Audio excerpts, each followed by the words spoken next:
I want everyone out there to know. I have Take the money. But the problem with Jewish institutions is that, if the institution is weak and someone can give that money as a form of control, like I'm going to give you this money so that you're going to be my boy now, and you're going to say that my shit doesn't stink. Well, then no, that's bad. Then it's not the money that's dirty; it's the institution actually that's dirty. I think it's interesting in chapter 17, verse 7, that the witnesses that convict somebody got to be the people who lead the actual execution. Well, the hand of the witnesses shall be upon him first to put him to death, and the hand of the entire people afterward, and you shall destroy the evil from your midst. Well, I can see some tikkun olam in that. Like, that's a little like, all right, you want the death penalty? Here's the hat, and there's the switch. Have at it. It's as a vegetarian, I think I especially identify with that because, I've been to slaughterhouses. I don't have a problem with it, but I think that, I do, but I don't have a problem with going to a slaughterhouse. But I don't. Okay, just understand what you are doing when you do it. And so if you want, if you want vengeance, well, this is what it looks like. Torah is very pro-death penalty. Yeah, yes. I'm amazed. Like, I know you say, and you're, I don't know, but so I take your word for it, that there was never any point in the history of our people Israel in which these sorts of death penalties were actually implemented. And I know I've heard a court, Sanhedrin, that executed one person every 50 years was a vicious court or whatever. But still, what's the deal? That there are so many things. Every trespass seems to merit death. That's how serious the Torah is about purity. The kid talks back, kill him. Your brother, talks fondly of another deity, a neighbor's deity, kill him. And not only kill him, don't feel bad about it. Right. Feel good. Well, what do we make of that? Is that just... I think it's a way of underscoring how serious these sins are. So, just like I believe in the U.S. Navy that if you fall asleep on your watch, it's on the book, so you can be put to death for it. Oh, really? Yeah, because if you fall asleep on your watch, you endanger the whole ship. Right. No. So it's a way of underscoring this is a really serious offense. Now, I don't think they put a lot of people falling asleep on watch to death for it, but it's there on the books to say, hey, this is really serious. But all that does is devalue crimes that they are willing to execute for. See, I don't understand that. To me, that if I were part of an institution where it said, well, look, this is a serious crime, and so we're going to actually pretend that it's super serious. To me, that's just it's a little silly. It's like, well, tell me what really is the punishment for falling asleep on watch, and if there are circumstances in which the punishment is going to be even worse, then tell me that. But, that just sounds, to me, that doesn't, it's just saying, hey, it's saying we don't mean what we say. And we're so serious about it that we want to make that explicit. Sounds like you didn't write the Torah. Sounds like the author of this book had a different perspective on how to make severity... Well, but I don't know. See, that's the thing. You say you were saying that because you're saying, well, they never meant it literally. No, I never said they never meant it literally. I said it wasn't. We don't have any evidence that this was carried out on a mass scale. Right. We have no historical evidence for this being carried out. But this is. I didn't say you didn't he say may mean it literally. Yeah, He may mean it literally, and humans were just too fragile to implement it. Well, that's what I wonder, because they get in these debates about the Constitution as well, the original intent of the framers. Right. So the Torah is just another thing upon which, it's not, but it's the same processes of, exegesis.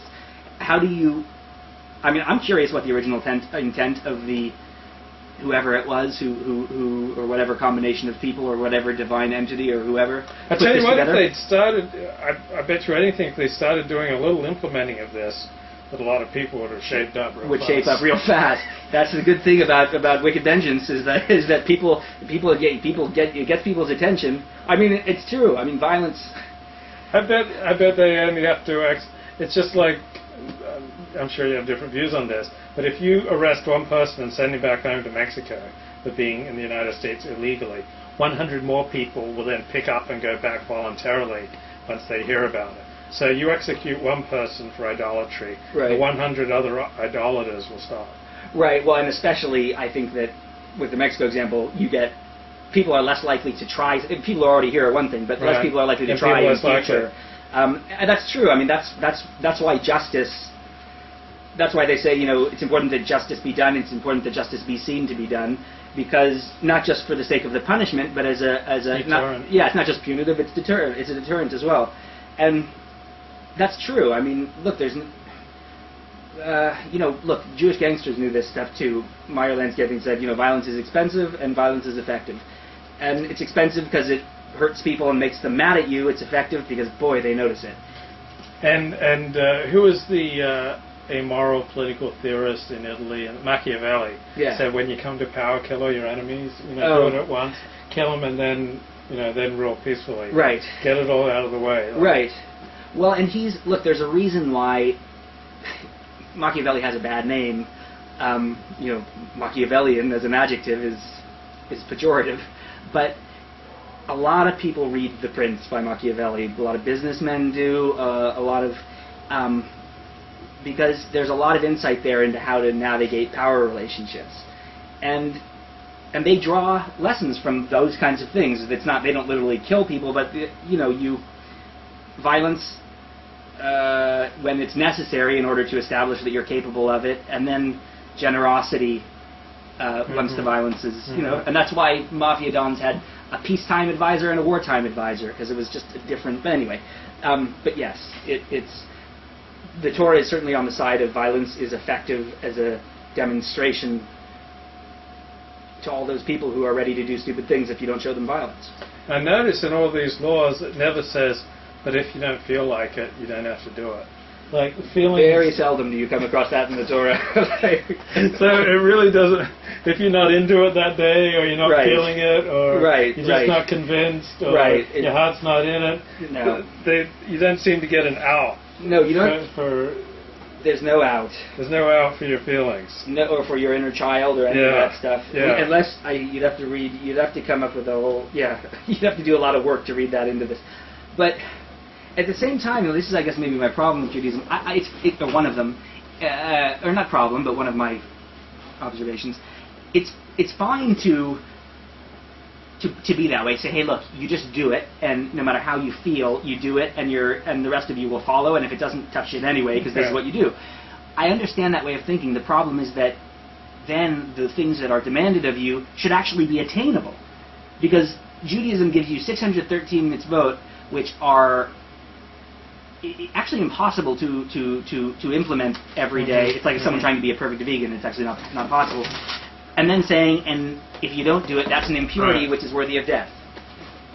So, I mean, one reading of it is just, you know, everyone is worthy of death, which may be true anyway. But I still think it's like it's a psychologically and emotionally tough environment in which to lead your life. Very tough, because. But at least you know the rules. Yeah, you know the rules, but you can't. know where you stand. Right. Well, yeah, but no one can say. But it's just as ambitious as the Golden Rule, and just as unattainable. And the consequences for following it, for not meeting it, are not sympathy, as in the case of Christianity, but you're an impurity. You deserve to be wiped out from Israel. Well, what's so tough? I mean, as long as you don't commit idolatry, and you don't talk back to your parents, and you don't. Yeah, but there aren't that many things for which there's a death penalty. I mean, just don't commit idolatry and don't talk back to your parents, and you're pretty much. Well, I guess this is not too bad. Well, okay, you're right, because I'm conflating, and my limited background is a handicap. I'm conflating the 613 mitzvot with capital crimes, and they're not the same thing. But that's true. Okay, but.